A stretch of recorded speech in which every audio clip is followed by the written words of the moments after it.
Game on, guys. Game on. Construction has started. Jimmy and the crew are cooking with gas.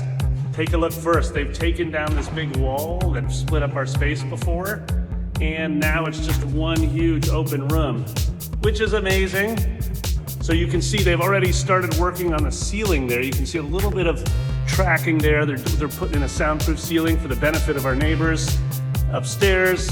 And just super exciting. Look at these windows all the way back. This is the private lesson hall right here. 5 studios just all along this back wall here. One thing that's cool to know about the ceiling here, that ceiling actually has sheetrock, insulation on top, then what's called heavy mass vinyl, which is this super heavy vinyl that lays across the drywall. And then they put another layer of drywall so that it's just super dense, because the thing that keeps sound contained in Brooklyn Music Factory is a combination of density and air. Anyways, that's what they're working on now. Ceiling and walls. I asked Jose, could he give me an estimate on the time of that? He said, too early to tell.